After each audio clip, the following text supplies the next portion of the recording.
¿Puede el cubano medir su rebeldía a partir de lo ocurrido el 30 de noviembre?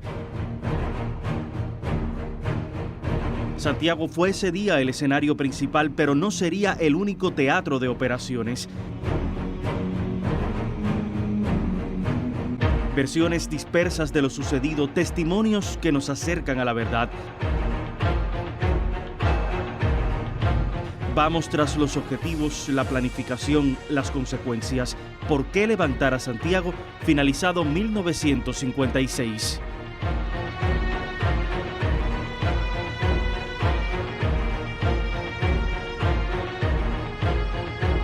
Estamos en el Museo de la Lucha Clandestina, un punto esencial para comprender los sucesos del 30 de noviembre con el profesor de la Universidad de Oriente, Fran Josué Soler Cabrares. Es un gusto, profesor, recibirlo en esta transmisión para hablar un poco acerca de los objetivos principales, la idea que se manejó con respecto al levantamiento armado de Santiago de Cuba. Sí, Dairon, desde que Fidel sale al exilio en julio de 1955, la estrategia del movimiento 26 de julio es la de desencadenar una insurrección y una huelga general. Esa estrategia va a ser ratificada durante todo el exilio, durante todo el año 1956, y Fidel incluso lanza a finales del 55 la promesa de que en el 56 seremos libres o seremos mártires. O sea, plantea el año 56 como la fecha en que ese levantamiento insurreccional se produciría. En tal sentido, lo que debió ocurrir el 30 de noviembre de 1956 no era solo un levantamiento de apoyo al desembarco del yate Granma para que sus expedicionarios alcanzaran la Sierra Maestra, sino que debía producirse un levantamiento insurreccional secundado por una huelga general que prendiera lo más rápidamente posible y poder ir avanzando y derrocar a la dictadura. En caso de fracaso del plan, estaba la cercanía de la Sierra Maestra para continuar la lucha guerrillera.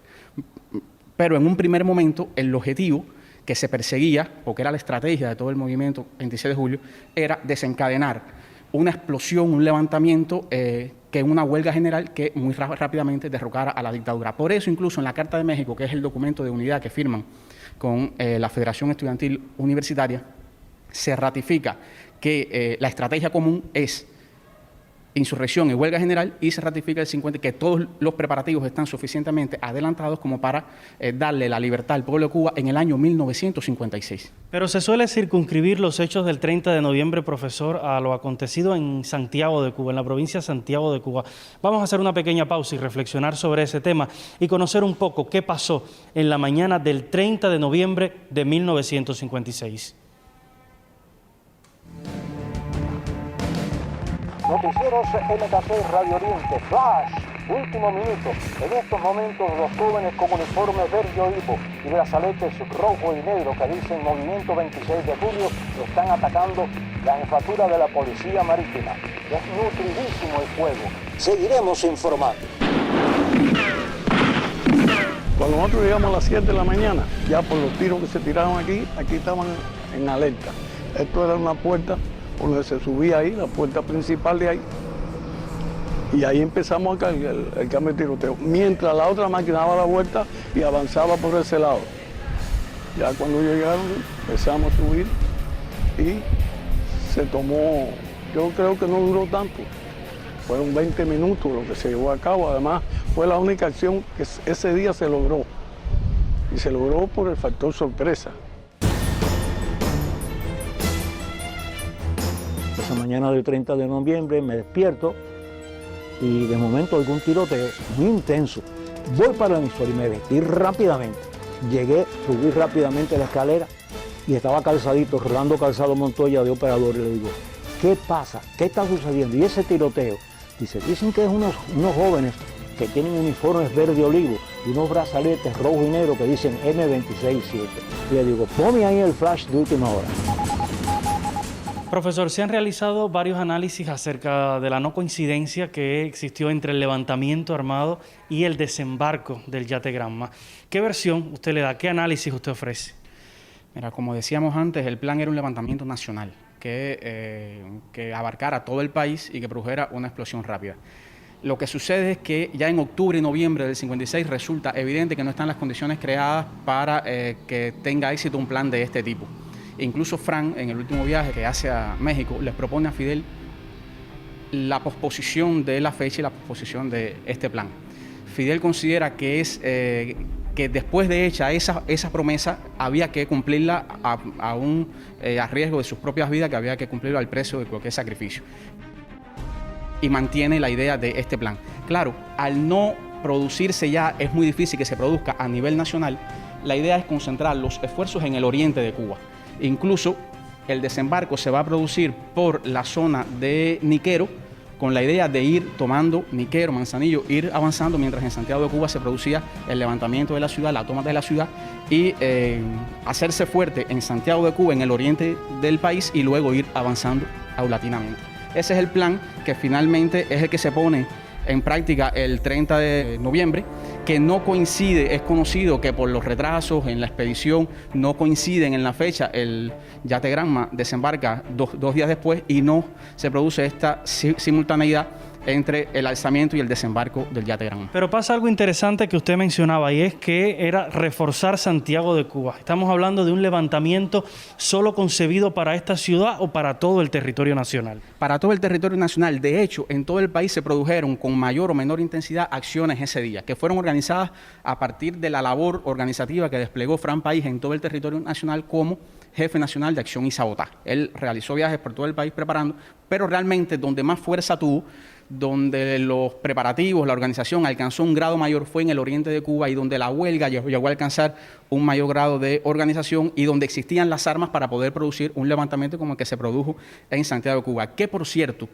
el levantamiento, o sea, las acciones que debían producirse ese día, a finales del 56, debían contar con el concurso de otras organizaciones insurreccionales, como por ejemplo el Directorio Revolucionario y la FEU, que no pudo porque en ese momento no contaba con las armas suficientes para hacerlo, y el aparato insurreccional auténtico estaba comprometido en el plan, debía también dar armas o ejecutar acciones ese día, y no lo hizo con una serie de pretextos que encubrían la cobardía de no lanzarse a la acción junto con el movimiento 26 de julio y el Directorio Revolucionario. Aquel 30 de noviembre tuvo sus consecuencias para la ciudad de Santiago de Cuba y para el movimiento clandestino de la urbe oriental. Quiero que conozcamos, a partir de testimonios compilados, qué pasó ese día y cuáles fueron algunas de esas consecuencias. Veamos. En la azotea del colegio de Belén había otro francotirador que estaba situado allí, que no permitía que los compañeros que venían subiendo la escalinata pudieran avanzar, y el compañero Tony Alomar se para y le dan un tiro en la frente y cae muerto fulminantemente. A Otto lo matan ametrallándolo. Yo sí me acuerdo que hubo uno que le entró por la frente y le salió por la nuca.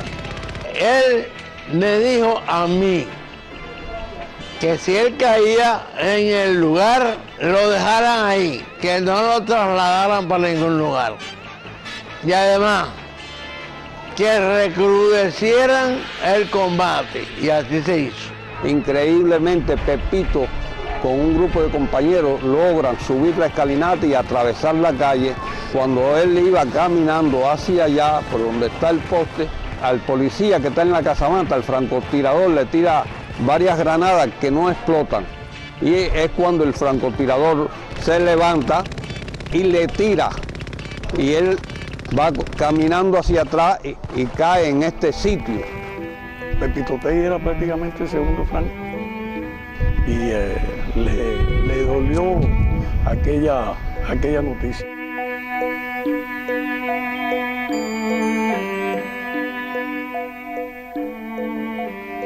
En esta sala, profesor, estamos viendo imagen de todo lo que sucedió después, al 30 de noviembre. Este, por ejemplo, es el uniforme de René Ramos Latour.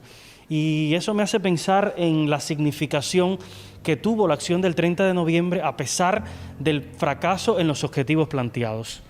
Sí, realmente si las jornadas comprendidas entre el 30 de noviembre, el 2 de diciembre, el 5 de diciembre se pueden considerar un revés desde el punto de vista militar porque no se alcanzaron esos objetivos iniciales propuestos, por los azares propios de la lucha, por la falta de preparativos todavía.